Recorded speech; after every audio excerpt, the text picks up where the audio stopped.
Good day mga ka-sports natin dyan. Tots Carlos, matutupad na ang kanyang pangarap maging import. Sa ngayon ay nasa South Korea nga ang ating Tots Carlos at kitang-kita natin na isa nga siya sa mga pinakamalakas na candidate nga para sa pagiging import nga sa South Korea. At syempre, ang ating Tots Carlos ay hindi talaga nagpahuli sa kanyang angking kagalingan dahil alam naman natin na kalat na nga sa buong lupalop ng mundo ang kagalingan nga ng ating Tots Carlos. Basta sa larangan ng volleyball ay unti-unti na talagang nakikilala si Tots Carlos at eto na nga, finally, matutupad na ang pangarap nga ni Kaloy na maging import nga sa ibang bansa. At bago natin tuklasin, kung bago ka muna sa aking YouTube channel, subscribe na. I-click ang ating notification bell para lagi kang updated sa lahat ng issues sa volleyball. Susunod na!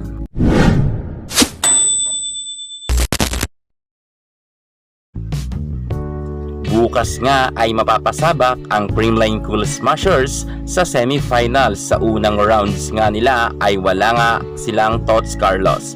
Aasahan naman ng karamihan ng mga fans ng CCS na hahataw naman ang karelyebo ni Tots Carlos. Walang iba kundi ang beautiful na si Michelle Gumabaw. Kilala naman natin na si Michelle Gumabaw ay isa sa mga pinakamagaling rin natin na volleyball player at kilala naman natin siya sa dami niya rin experience simula sa pro hanggang sa ngayon ay talagang hindi pa rin naman nagbabago ang ating Michelle Gumabaw. Sadyang magaling pa rin naman siya at syempre suportado nga ng buong Creamline management at ng buong co-players nga ni Tots Carlos ang pagiging import niya nga sa South Korea, kung saan nga isa nga si Tots Carlos sa mga matunog ang pangalan na makukuha nga para maging import. At aasahan natin na kapag nakuha na nga si Tots Carlos ay wala na munang Tots Carlos sa CCS. Syempre, kinakailangan talaga ni Tots Carlos na maging import nga dahil ito nga ang kanyang minimithi at ito nga ang kanyang pangarap. Matatandaan nga natin noon sa isang interview, sinabi nga ni Tots Carlos, sana pag may opportunity, why not? Kasi one of my dreams also is makapaglaro sa ibang bansa ako. Honestly, sabi niya sa Japan or Thailand. Yan nga ang mariinan noon na sinabi nga ng ating Tots Carlos na gusto niya ngang maging import sa Japan man or Thailand. Pero eto na nga, ang nagbukas ngang pintuan para sa ating Tots Carlos ang South Korea, kung saan nga kasama niya nga ngayon si Maylin Paat at matunog rin ang dalawang manlalaro nga natin sa Pinas na magiging import. Syempre, nangunguna dyan si Tots Carlos. Kitang-kita naman daw sa karamihan daw ng mga players dito ay 100% itong si Tots Carlos ay makukuha na. Yan nga ang matunog na balita na ating nasagap. At syempre si Maylin Paat naman makukuha rin para sa ibang team. Grabe talaga ang mga manlalaro, mga atleta sa atin ng volleyball, talagang nakikilala na rin pagdating nga sa international. At patunay ito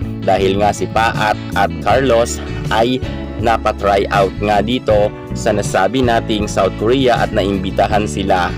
Ngayon pa lang ay binabati ko na nga at kino-congrats na natin si Tots Carlos at si Maylin Paat sa kanilang bagong karera sa international. At aasahan talaga natin na sana ay mas maganda pa ang maging kanilang kapalaran pagdating nga sa international game nila.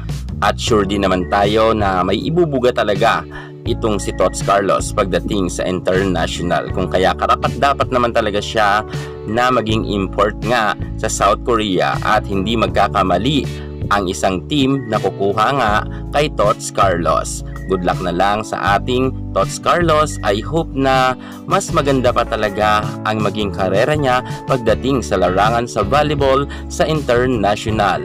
Mamimiss man si Tots Carlos ng kanyang mga tagahanga dito sa Pinas, pero alam natin na maiintindihan talaga siya ng kanilang mga fans or ng kanyang mga fans if ever nalisanin niya na muna pansamantala nga ang Creamline, dahil ito naman talaga ang pangarap ni Tots Carlos ang maglaro nga sa international. Kaya't support na lang tayo sa ating hinahangaang Creamline Cool Smashers at supportahan na rin natin si Tots Carlos at madalas rin tayong mag-a-update nga sa mga kaganapan ni Tots Carlos sa South Korea. Yan muna ang pinaka-latest natin sa mundo ng volleyball. At para hindi ka mahuli sa lahat ng issue pagdating sa larangan sa volleyball, subscribe na. Thank you so much. God bless.